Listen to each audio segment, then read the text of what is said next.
You're watching the Movie Dawgs. We bark about the movies and nothing but the movies.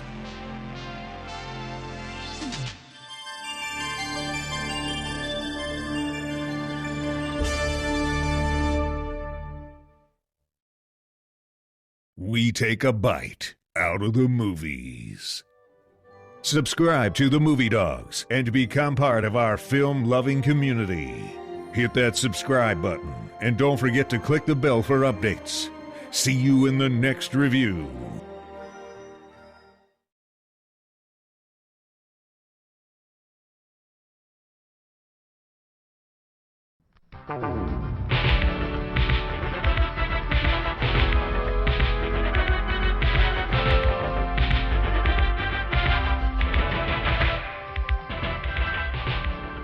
Welcome to the Doghouse.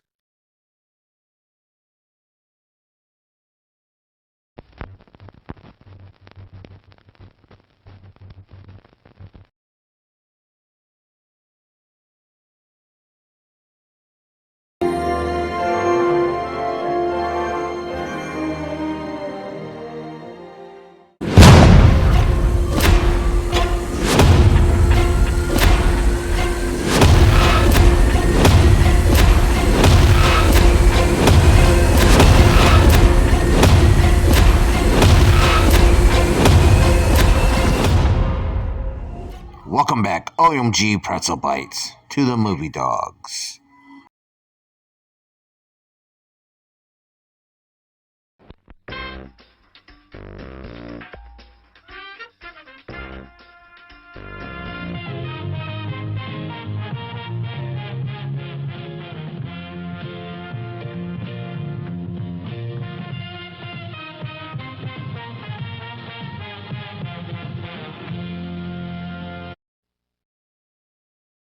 American Graffiti. Where were you in '62?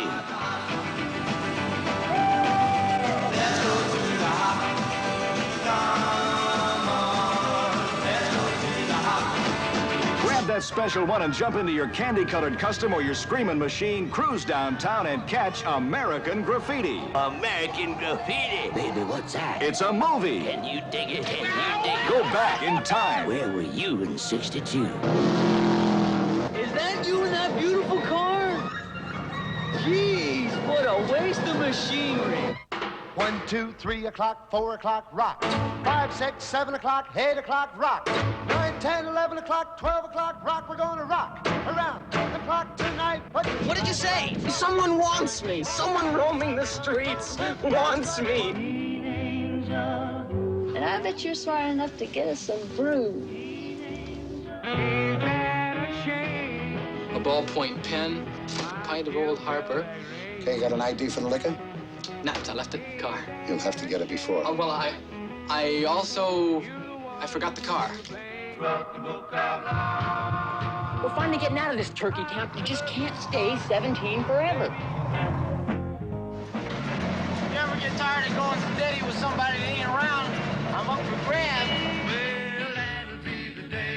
If I had a boyfriend, he'd pound you.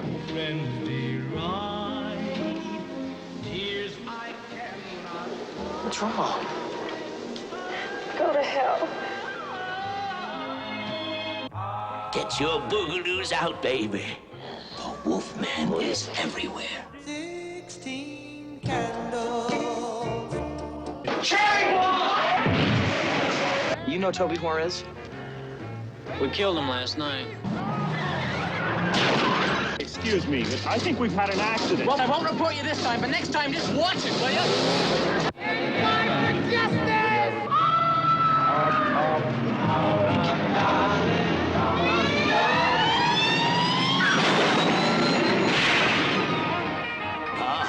Can't stand it, man. I can dig it. It's one of those great old movies about romance, racing, and rock and roll.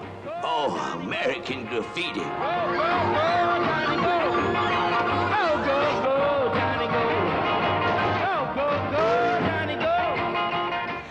American Graffiti. Where were you in '62? And welcome, ladies and gentlemen, to a new episode of the Movie Dawgs Show. today we're going to be talking about American Graffiti. This was George Lucas's sophomore effort, and this is the film that put him on the map before Star Wars. Came out in 1973, maybe a good 6 years prior to Star Wars, at least. And, this was pretty much, this movie was made on a dare by Francis Ford Coppola, his mentor and friend, told him, bet you can't make a comedy. And with the help of Willard Hulk and his wife, Gloria Katz, he delivered that in spades, and he also gave us a good coming-of-age drama mixed into it. Just prior to this, a few years prior, George Lucas, his directorial debut was an art film called THX 1138, which bombed heavily, and it almost seemed like, the future wasn't so bright for George Lucas. It also bankrupted Francis Ford Coppola's film company, American Zoetrope, and set that back for a little bit. But it was also noted to boost up more the careers and introduce us to many actresses and actresses that, found great success throughout the 70s, early 80s, and somewhere into the 90s, especially when it came to Ron Howard, who we all know was Opie from the Andy Griffin Show. And shortly after this, he started on the TV show Happy Days, which was kind of inspired in most part to American Graffiti. The other actors, Richard Dreyfuss, of course, he went on to star in Steven Spielberg's Jaws and became an Academy Award-winning actor. Paul Lamont, who went on to numerous roles. Charles Martin Smith, who went on to a great career as a character actor, and now he's a director. Candy Clark, Mackenzie Phillips, who would star on the TV show One Day at a Time, and her father was the head of Mamas and Papas. Cindy Williams, who would be on Happy Days as well, and then got her spinoff with Penny Marshall, Laverne and Shirley, and Harrison Ford, one of his first roles, and one of the first times he was in a movie for George Lucas. Of course, he'd go on and be in the Star Wars movies, and it would be in the Indiana Jones films, and also, of course, have a legendary career, and he was the least seen in the film. The movie was, as I said, a coming-of-age drama.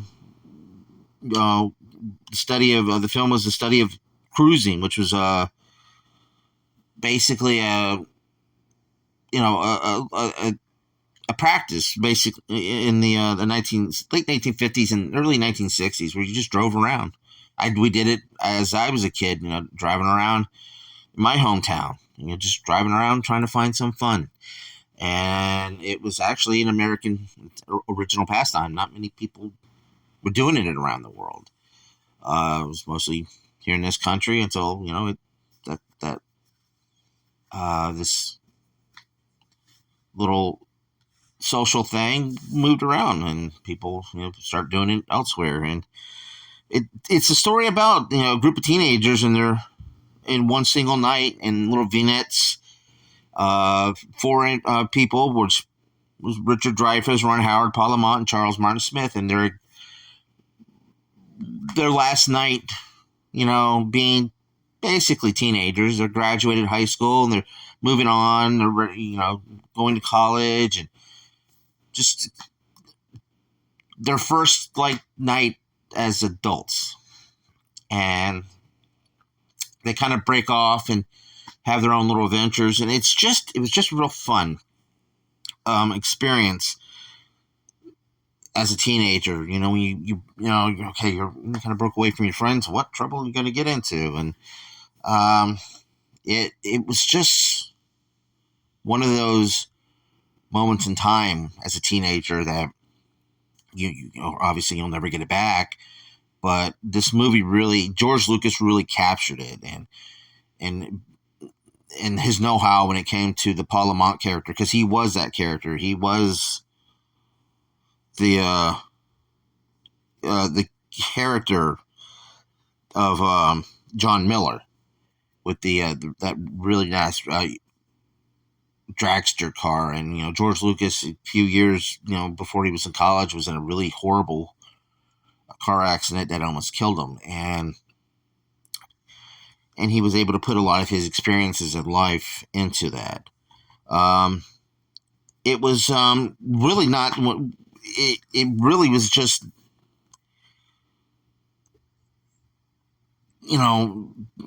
it took place in Modesto, California, and this is George Lucas's. This is probably about as close as you're probably going to get of an autobiography of George Lucas that you're ever going to get in film.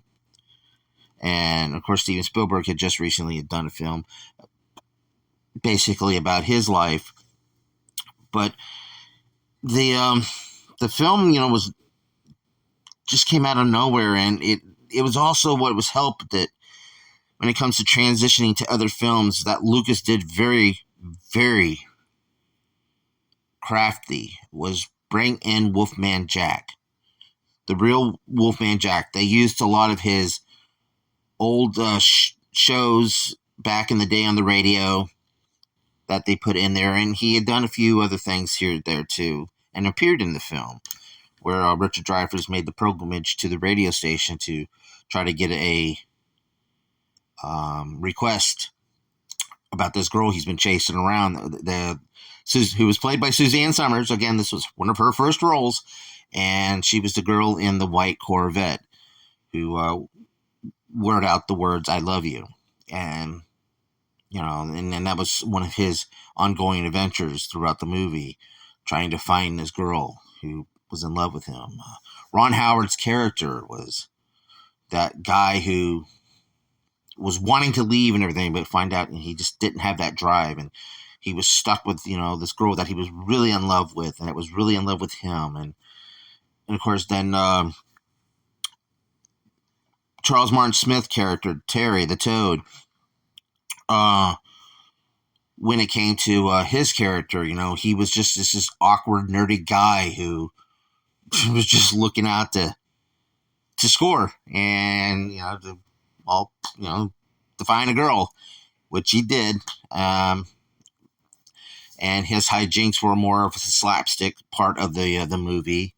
When it came to Paul Lamont, his is this guy who's the number one drag racer in town, that got the fastest wheels in town, and he's coming to the realization, that he can't be 17 anymore, and that, he was the older of the guys, and, he knows that people are moving on with their lives, and this is the only thing that's really he got left, and then there's people constantly trying to outdo him and outrace him and being number one racist in town. And it was kind of there's a lot of people that you can relate to, and you got what's one of my favorite scenes in the film, though, was when Richard Dreyfuss' character was kidnapped by the Pharaohs, which was led by Bo Hopkins. They really kind of pushed him into that direction of if I stay here, I may be these guys that'll just sit around and do nothing. They kind of gave him that adventure, that jump start, that spark that really lit a fire under his ass to go, you know what? I can do this. I can be adventurous. I can be daring. I can be more than just some guy in a small town. And, sometimes we find that out later in life that, oh God, that's what it was that we needed. But they really, that was one of my favorite scenes when he was hooking up a hook up and tying it to a pole to trick the cops into driving off, and then the back wheel get ripped right off by the axle. And, that was one of my favorite scenes. I'll still never understand what Richard Dreyfuss was saying when he was yelling outside the car, "No life for justice." I still to this day don't know what it was, but One of these days I'll find out. Now, one of the things that's very distinct when it comes to American Graffiti was the soundtrack. It was the score was done, basically it's a diegetic music. If you want to know what the meaning of that is, it's source music that's part of the fictional world portrayed in the piece of narrative media. If you want to get right down to it. The soundtrack was, there was no really score. There was mostly noise, and the cars themselves, kind of occupied the space of what would have been a soundtrack score. The actual soundtrack, when it comes to the music, George Lucas, really picked out a lot of film music from that time. A lot of Bill Haley in the comics, Rock Around the Clock, which was the theme song for this opening of the film, and also was the theme song for a couple seasons on Happy Days. He was able to score a lot of my music licensing, but the RCA couldn't come up with the terms or anything like that when it came to Elvis music, so that's why Elvis is absent throughout this film, even though he was very big around that time. But there was a lot of other great songs that were, there in that, so 16th Candles, Runaway, Why Do Fools Fall in Love, That'll Be the Day, At the Hop, Surfing Safari, The Great Pretender, Barbara Ann, a lot of the surfing music as well. Johnny B. Good, You're 16, Love Potion number 9. I mean, the hits goes on. It was like 41 songs on this soundtrack at least. Green Onions, which is one of my favorite songs, instrumentals by Booker T and the MGs, which is kind of nice, a little melody when they come all gathering around for the climactic race scene at the end. Smoke in Your Eyes, which was another great scene where Ron Howard and Cindy Williams' characters are kind of debating on their future or their lives, and they're arguing, but yet at the same time they're kind of falling in love again, whether at the freshman dance. So it was just, my dad really loved the soundtrack. I mean, this was his era. It's one thing that really connected me and my dad. My dad introduced me to this film, mostly because of this music, and that this was his era of growing up. My dad was born in the 1940s, and he grew up as a teenager around this era, and it was just one of those films. My mom would sit and let us watch it and everything, and it was a little more adult oriented, obviously, when it came to the humor and the subject matter, but it still was such a fun film to watch. I mean, I could go into, when it came to the whole background of the production and everything, and there was like 100 unknown actors that came and auditioned for this film. The filming happened, as in Modesto. It was just, it was basically, George Lucas making his home movie in his hometown, and it was just so much fun. And to really capture the essence of the film, if you haven't watched it, you gotta watch it. It's best always to watch it. It's hard to describe these movies, especially when it comes to American Graffiti, because it's not a traditional narrative. And Lucas proved that you can tell multiple stories in one movie, kind of like what Tarantino was doing, especially with Pulp Fiction. You can tell these different stories within an unlunar narrative that you didn't have to. You could break away from one part of the story in the middle of it and then go on to something else, and then backtrack to back to that story and finish it, or have them meet each other midway and merge into one. Two stories merge into one. It's really, just one of those stories that that if it's done right in the right tempo, you got your audience at the palm of your hands. The cinematography, I'm going to tell you, the lighting, it's all natural lighting, and for the most part, it's just so beautiful. And there was one of those films that, when it comes to the color source, really, it kind of sticks out. And that's another thing that I really loved about this film, is that the colors they're just vibrant. They stick out. That you can tell.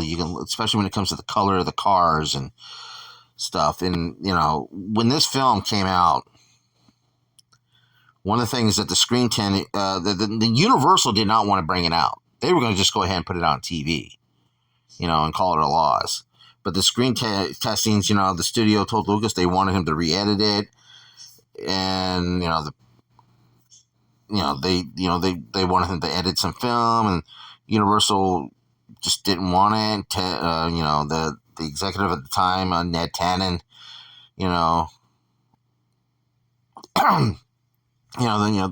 Lucas and them, they were offering to buy the film back, and send it to take it somewhere else. But luckily Universal refused, and they went ahead and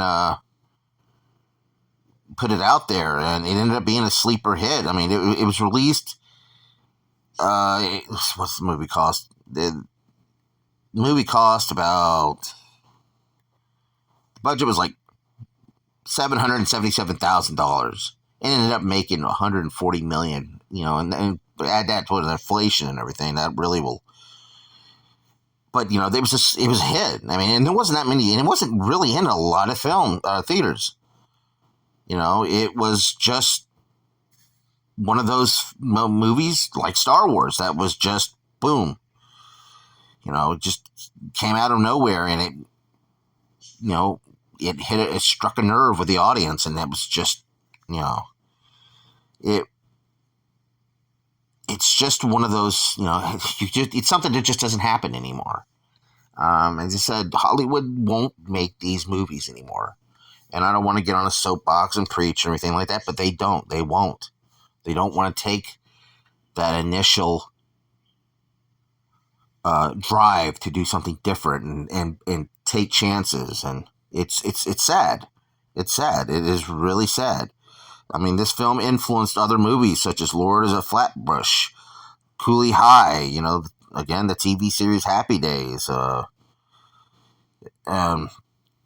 The film's success made George Lucas an instant millionaire. This film made him a millionaire. He was able to help finance Star Wars because of this. He gave an amount of profits to Axel Wexler, the guy who was a visual consulting visual consultant for this film. And that guy basically did all the back projects that George couldn't do. I mean, Axel Wexler was his right-hand man for this film. And he also, gave money to Wolfman Jack, the Prophets, for the inspiration. It was one of the most successful films of its time before Star Wars came around. And it spawned a sequel called More American Graffiti. And then that's another story. Of course, William Hackler and his wife Gloria Katz later collaborated with George Lucas as he produced Howard the Duck, which William Hackler